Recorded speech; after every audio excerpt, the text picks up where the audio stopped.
terima kasih atas kesempatan yang diberikan.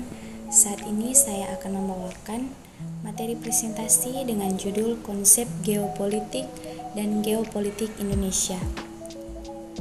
Dosen pengampu mata kuliah ini adalah Bapak Dionysius Marisid, SIP, MSI. Sebelumnya, perkenalkan, nama saya Winnie Balaati dengan NIM 19672010224.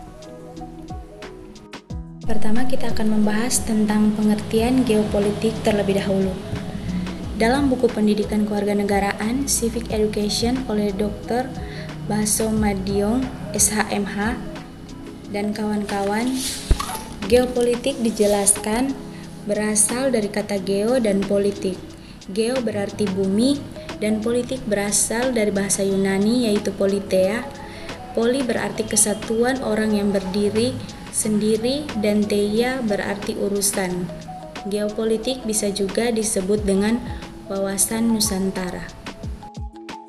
Menurut Budi Juliardi bahwa secara etimologi geopolitik berasal dari bahasa Yunani, yaitu geos yang berarti bumi, termasuk ruang, wilayah atau geografi, yang menjadi tempat hidup dan memberi kehidupan serta wilayah negara. Sementara politik berasal dari kata politeia yang sudah dijelaskan tadi sebelumnya. Selanjutnya, menurut Kamus Besar Bahasa Indonesia, geopolitik adalah ilmu tentang faktor geografi terhadap ketatanegaraan, atau dengan kata lain, KBBI juga mengartikan geopolitik sebagai kebijakan negara atau bangsa sesuai dengan posisi geografisnya. Kemudian kita masuk pada teori geopolitik. Di sini saya mengambil teori geopolitik menurut Friedrich Ratzel. Pokok-pokok teori dari Ratzel disebut teori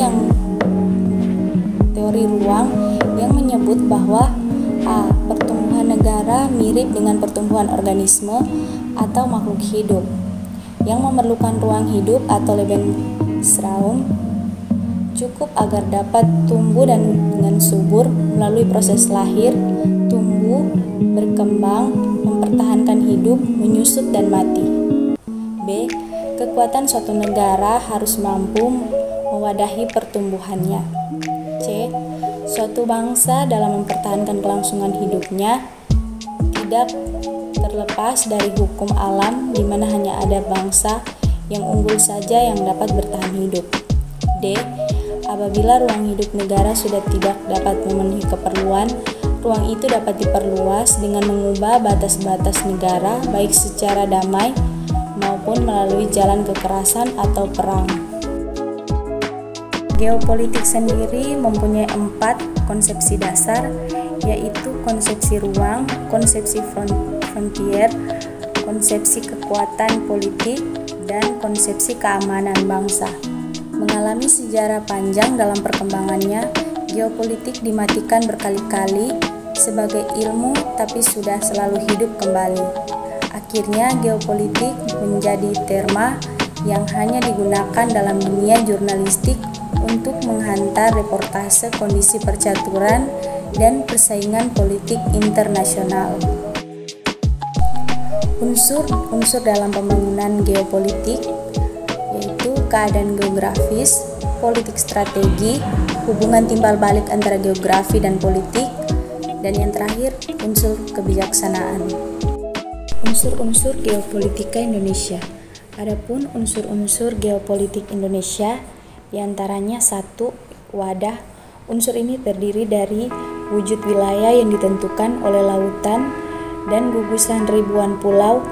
Tata ini organisasi yakni sistem pemerintahan dan tata kelengkapan organisasi tentang kesadaran politik dan bernegara. Yang kedua, inti.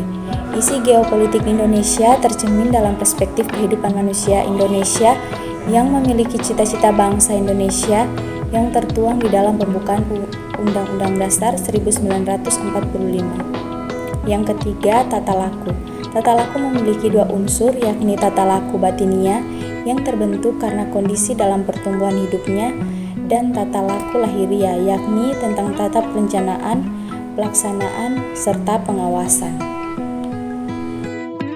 Selanjutnya, konsep geopolitik Indonesia bernama Wawasan Nusantara. Sebagai negara kepulauan dengan seluruh potensi, baik dan buruknya, serta perkembangan dunia, dan dengan situasi keadaan negara-negara tetangganya, sudah seharusnya membicarakan keindonesiaan dengan konsep geopolitik. Karena studi-studi saat ini yang berkembang di Indonesia dan dipergunakan sebagai alat analisis dalam mencermati bahkan mengambil keputusan negara-negara tidak lagi mencukupi kebutuhan akan itu. Konteks geopolitika Indonesia yaitu seperti yang ada di gambar, yaitu wawasan Nusantara, konsep kebangsaan, tanah dan air, national interest, selanjutnya foreign policy, kemudian kesadaran ruang, posisi geopolitik geostrategis, selanjutnya bebas aktif, dan yang terakhir pemain kunci. Geopolitik sebagai instrumen yang menghubungkan negara dan ruang dengan menyediakan metodologinya dapat menjadi alternatif lain untuk melihat dan membuat keputusan-keputusan politik. Karena ilmu ini membantu kita melihat hubungan antara negara dengan ruang-ruang yang ada di dalam dan di sekitarnya. Selanjutnya kita masuk dalam kesimpulan. Kesimpulan yang saya ambil dari materi presentasi ini adalah dengan adanya pemahaman akan geologi dan geologi Indonesia atau yang disebut dengan wawasan Nusantara, bangsa Indonesia akan menjadi kuat dan semakin diakui oleh dunia, serta mampu menghadapi ancaman dari luar. Maka dari itu, penting bagi masyarakatnya untuk memahami tentang geologi dan wawasan Nusantara, terutama bagi mahasiswa. Berikut ini adalah sumber kutipan dari materi presentasi yang telah saya bawakan. Mari bergabung bersama kami di Universitas Pembangunan Indonesia Manado di Fakultas Ilmu Sosial dan Politik, Program Studi Ilmu Politik. Sekian presentasi saya, terima kasih.